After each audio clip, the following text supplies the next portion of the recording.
Imagine a disease that isn't caused by something living, not a bacterium we can attack with antibiotics, not a virus we can maybe vaccinate against, but by a simple protein gone terribly wrong. What are we dealing with? Yeah, it's a really strange one. We're talking about prions.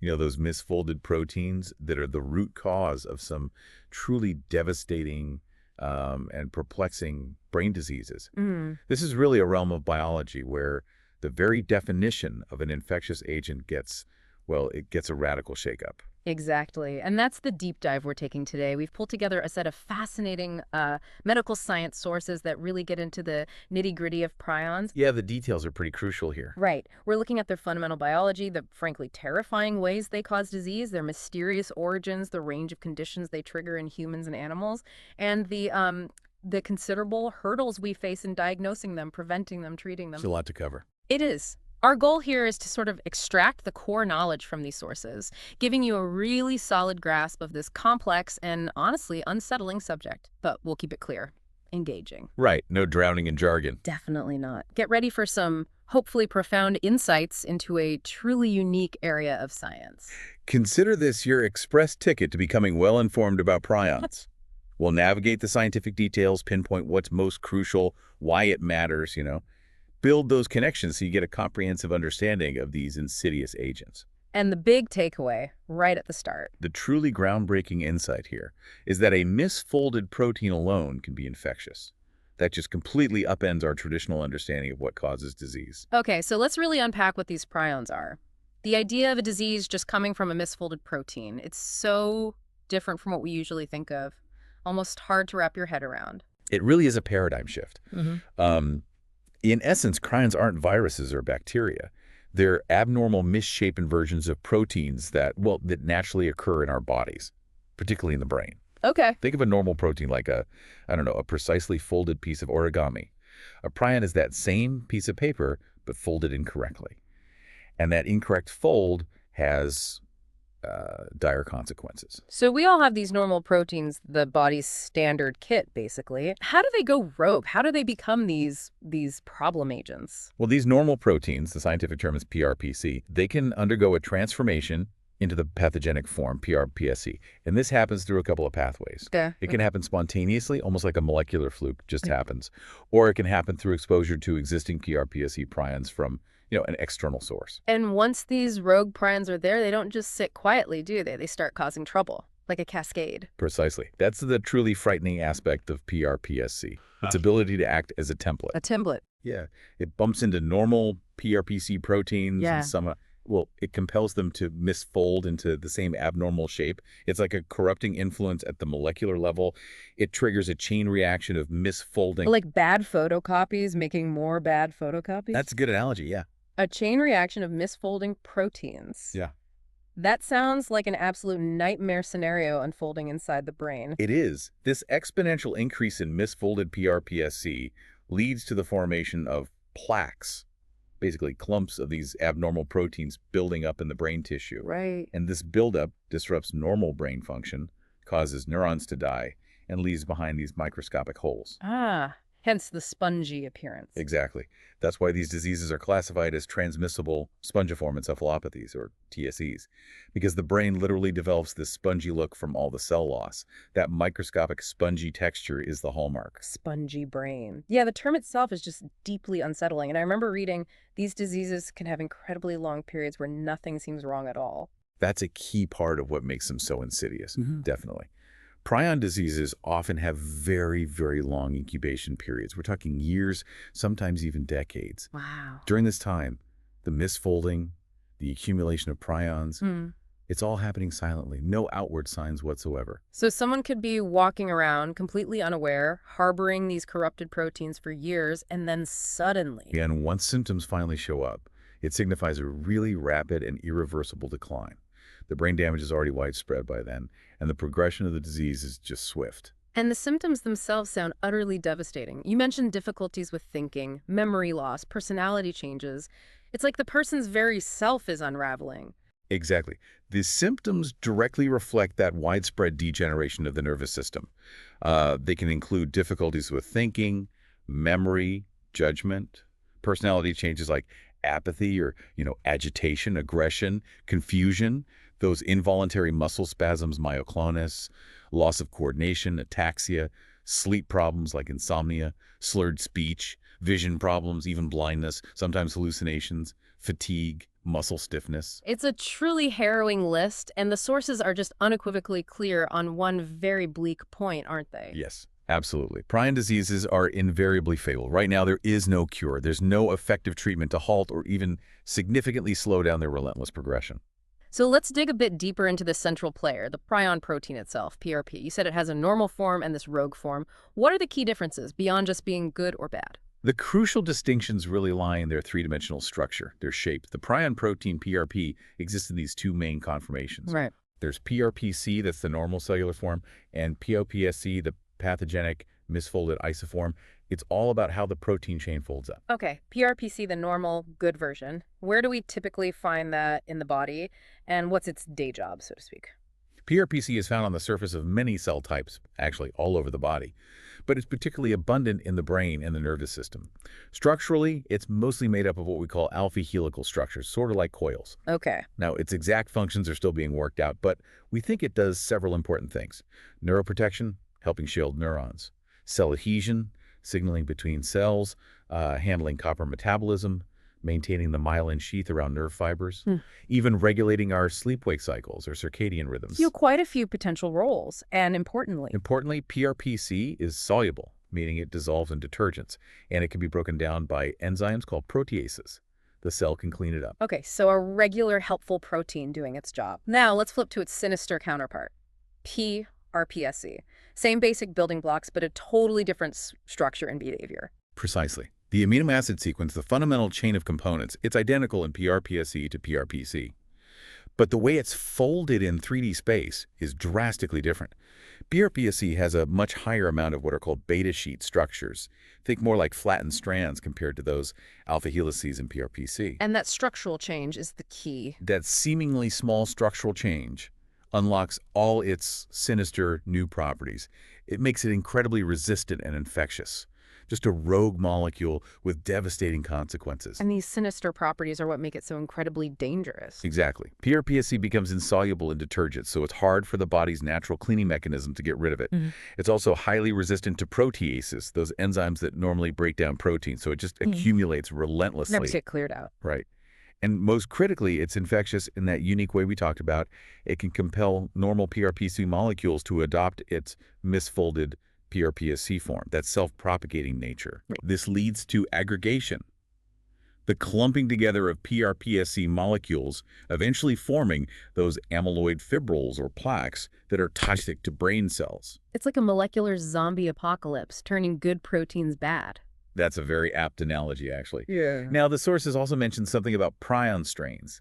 That suggests even these bad proteins might have different variations. Strains. How does that work with just proteins? It's fascinating. Prions can indeed exist as different strains. These strains are essentially, well, they're conformationally distinct variations of PRPSC. Slightly different ways the protein can misfold. So subtle differences in the bad fold. Exactly, leading to subtle but significant differences in its properties. And even though the basic protein sequence is the same, these different misfolds can lead to different disease outcomes. Precisely. Different prion strains can cause variations in the incubation period length, the specific symptoms that show up, and even the pattern of where the PRPSC builds up and which parts of the brain get damaged most. Wow. And this has huge implications for understanding transmission, diagnosis, and crucially, why developing therapies is so tough. A treatment for one strain might just not work on another. So we have these rogue proteins, they corrupt others, and they come in different flavors, causing slightly different kinds of devastation. Right. Let's get into the actual mechanism of how this corruption happens. It's not just a casual bump between a normal and a misfolded protein, is it? Well, the widely accepted theory, the protein-only hypothesis, basically says that PRPSC itself is the infectious agent. No virus, no bacteria, just the protein. Okay. When a PRPSC molecule encounters a normal PRPC molecule, they interact directly. The PRPSC acts as a template, somehow forcing the PRPC to unfold and then refold into that pathogenic PRPSC shape. like molecular peer pressure with fatal consequences. I remember the sources mentioning something called Protein X. What's that about? Ah, yes, the protein X hypothesis. It suggests there might be another cellular protein involved, sort of facilitating this interaction between PRPSC and PRPC. A helper molecule, potentially. This hypothetical protein could act like a chaperone, maybe bringing the two together or stabilizing the interaction to make the conversion happen more efficiently. Protein X hasn't been definitively identified, but it's still an active area of research. So whether it's a direct interaction or one with a helper, the end result is the same. One bad protein corrupts others, leading to this exponential buildup of PRPSC. Exactly.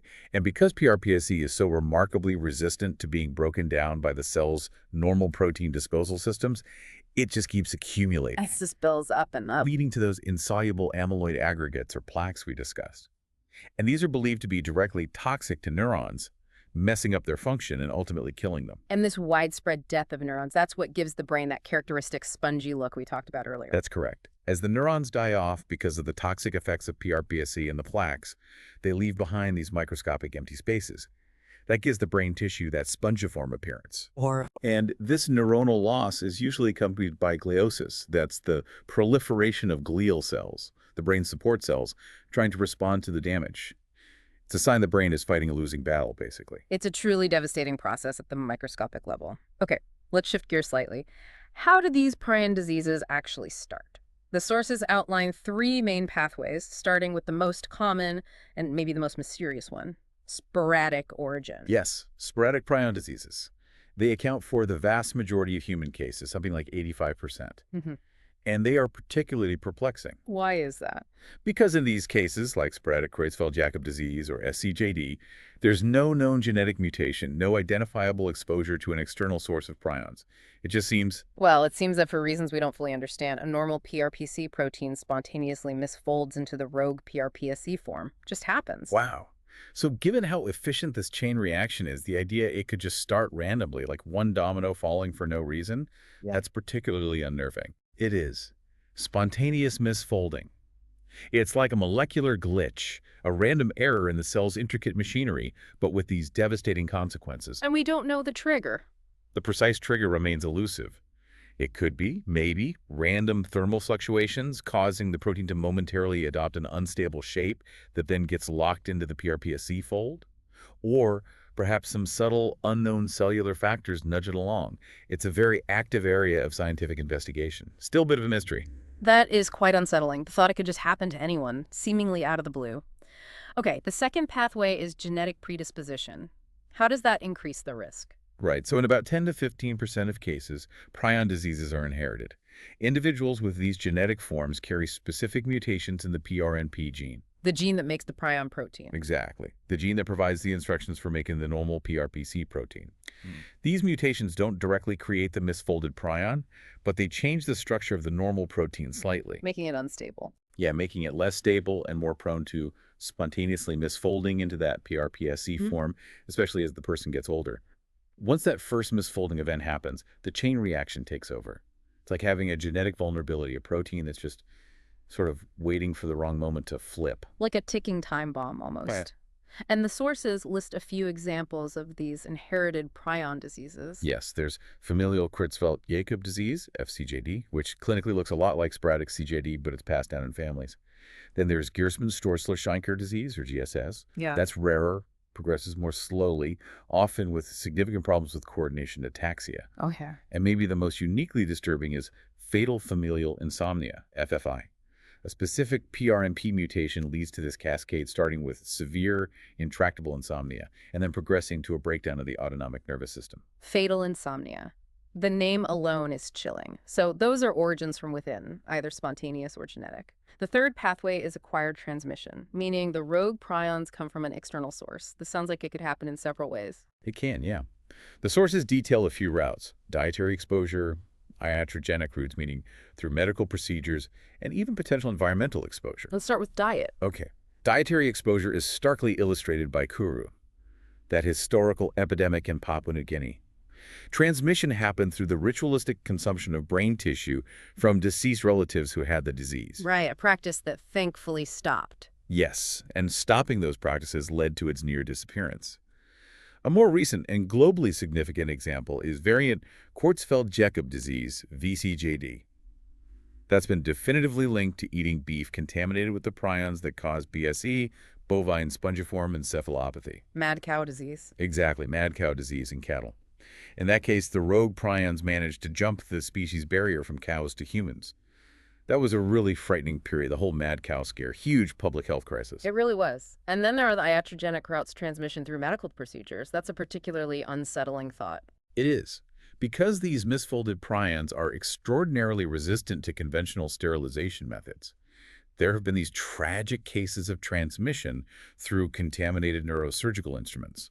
Also through grafts, like Duramater grafts, that's a membrane covering the brain, and spinal cord corneal transplants too. Wow. And even through the use of cadaver-derived growth hormone and gonadotropins before synthetic alternatives became available.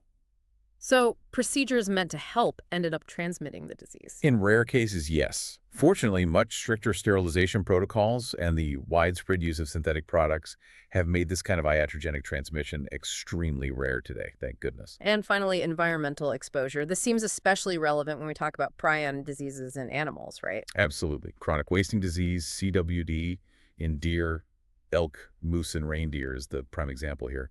Infected animals shed prions into the environment through saliva, urine, feces, even before they show obvious signs of being sick. So they contaminate their surroundings. Right.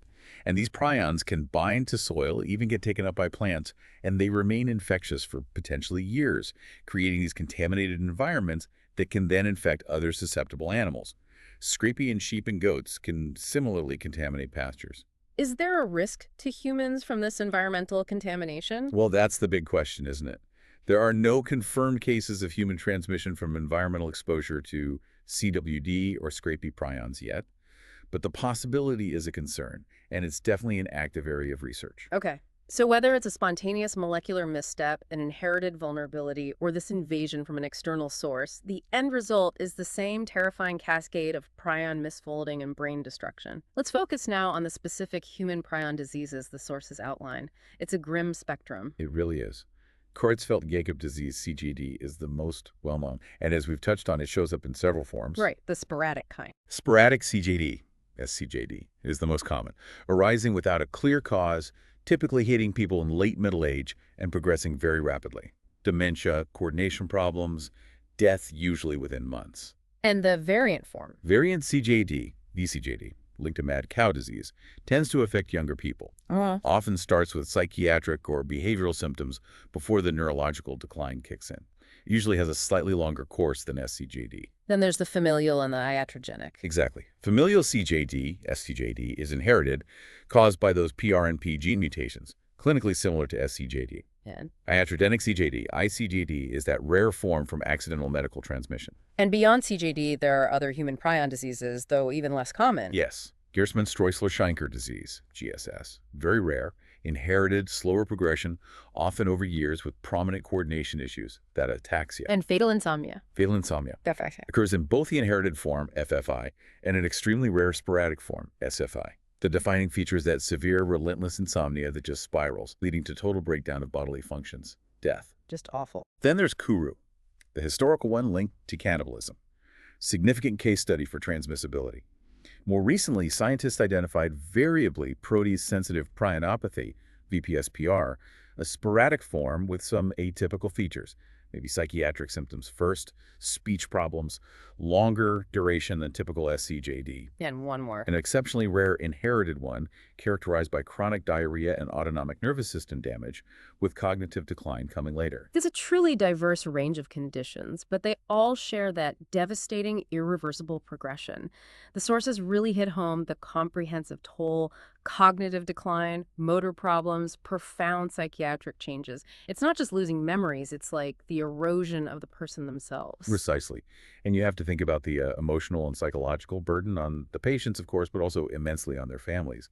Watching a loved one progressively lose their abilities, their essence, it's incredibly difficult. So given how utterly devastating these are, getting an early, accurate diagnosis seems absolutely critical, even if there's no cure yet. But the sources indicate diagnosis is a real challenge. It is a significant one.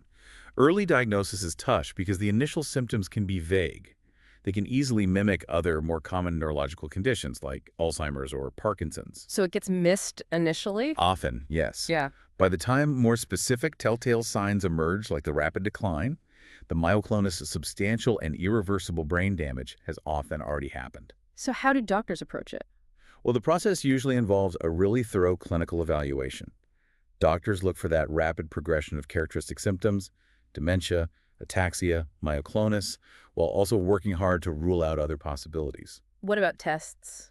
Brain imaging, especially MRI, can be very valuable. It can show characteristic abnormalities in specific brain regions. For VCJD, there's a distinctive pulvinar sign in the thalamus they look for. And EEG, measuring brain electrical activity, might show specific patterns, like periodic sharp wave complexes later in SCJD, but it's not always present or specific. So no single definitive test early on. Not easily, no. Though research is improving diagnostic tools, like tests looking for prions in spinal fluid or even nasal brushings, which are becoming more reliable, but traditionally, definitive diagnosis often required brain biopsy or post-mortem examination. And how common are these diseases, really? The sources give some numbers, but also mention underreporting. Right. Globally, CJD occurs at a rate of about 1 to 2 cases per million people per year. Pretty consistent across developed countries like the U.S. But reported numbers vary a lot. Why the variation? There's strong evidence of significant underreporting, especially in low and middle-income countries where surveillance might not be as robust. Based on that global incidence rate, the actual number of prion disease cases happening each year is likely much higher than officially reported. Maybe at least 8,000 cases worldwide, suggesting a large chunk just aren't being recognized. That's a stark reminder of the hidden burden of these terrible diseases.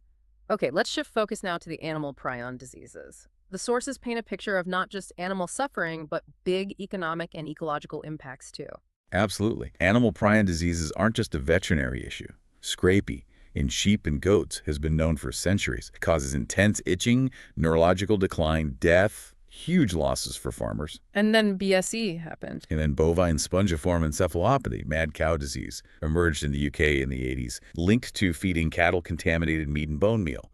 The economic impact was just colossal, massive culling, international trade bans, loss of consumer confidence. And the human connection. And, of course, the devastating link to variant CJD in humans. It proved these things could jump species barriers, which was a massive wake-up call. Definitely. And now there's chronic wasting disease, CWD. That seems to be an escalating concern, especially for wildlife. CWD is a big one, yes. Highly contagious among wild and captive cervids, deer, elk, moose, reindeer. It's spread across large parts of North America and now found in South Korea, Norway, Finland, Sweden, too. And the symptoms. Infected animals show drastic weight loss. The wasting behavioral changes like lethargy, isolation, excessive salivation, thirst, drooping head. It's invariably fatal. What makes it particularly worrying? What's really concerning about CWD is how easily it spreads and how long the infectious prions persist in the environment.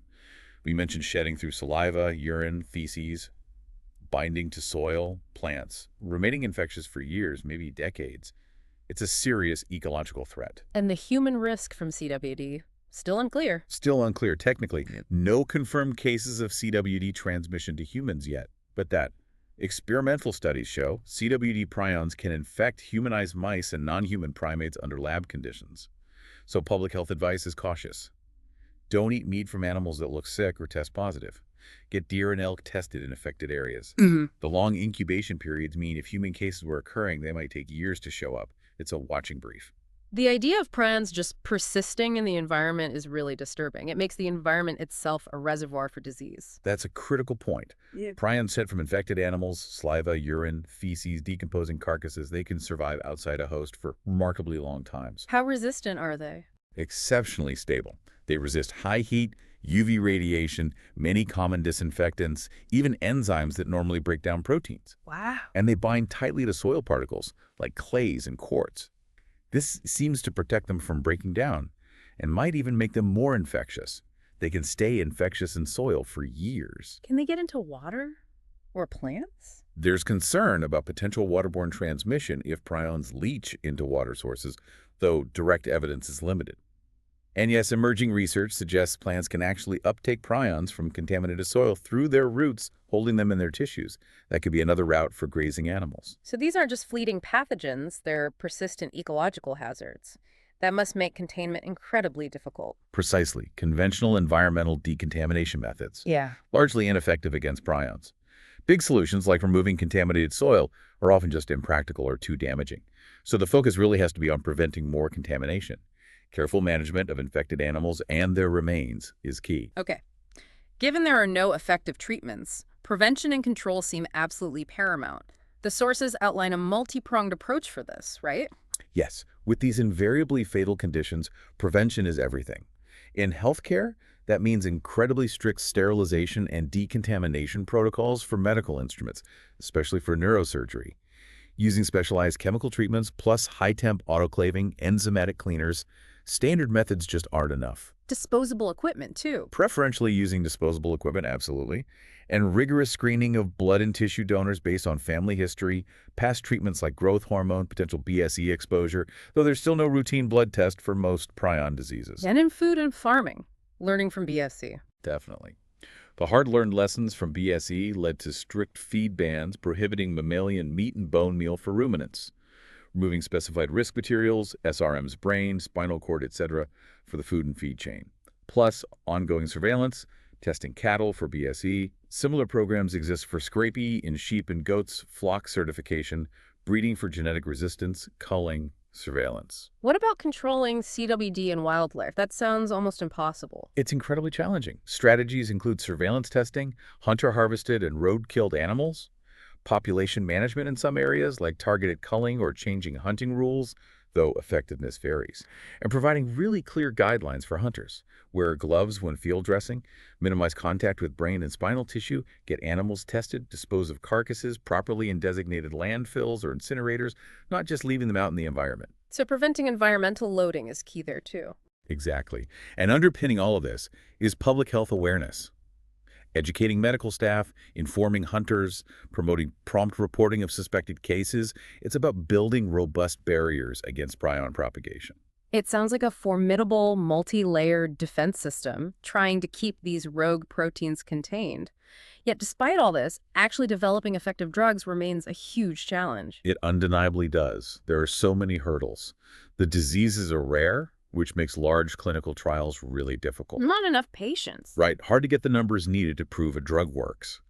Plus, the rapid progression once symptoms start means there's often a very narrow window for any intervention to make a difference. And getting drugs to the brain. The blood-brain barrier is a major obstacle. It protects the brain, but also keeps many potential drugs out. Diagnosis often happens late after significant damage is done.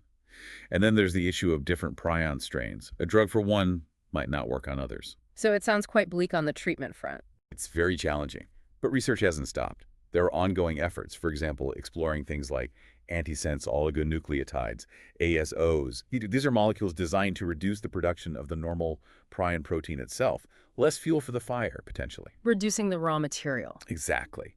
The hope is that, especially if we get better earlier diagnostic tools, we might eventually find ways to delay the onset or at least significantly slow the progression of these devastating conditions. There's still hope, but it's a tough fight. This has been a truly deep and, yeah, at times profoundly unsettling dive into the world of prions. So, summarizing the key takeaways.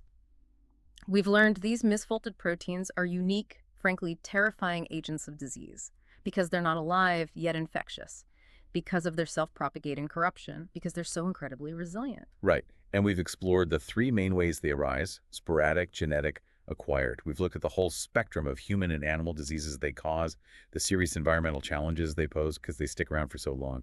And the ongoing uphill battle for prevention and eventually treatment. And hopefully, most importantly for you listening, you now have a much more solid, comprehensive understanding of this complex topic. You've gone way beyond just knowing the name prion. Yeah, you're now familiar with PRPC, PRPSC, the idea of strains, how the disease actually works, where it comes from, the specific conditions, that environmental persistence problem, how we try to prevent it, and why finding a cure is so darn difficult. You're pretty much up to speed. So here's a final, maybe thought-provoking question for you to mull over. Given this extraordinary environmental persistence of prions and the potential for transmission pathways we might not even know about yet, especially thinking about things like chronic wasting disease, what level of long-term caution, what level of vigilance is really warranted? That's a tough one. And what future breakthroughs in research might finally unlock effective treatments for these conditions? How might that reshape our understanding of the balance between, this microscopic world and the health of humans, animals, and the whole ecosystem we share?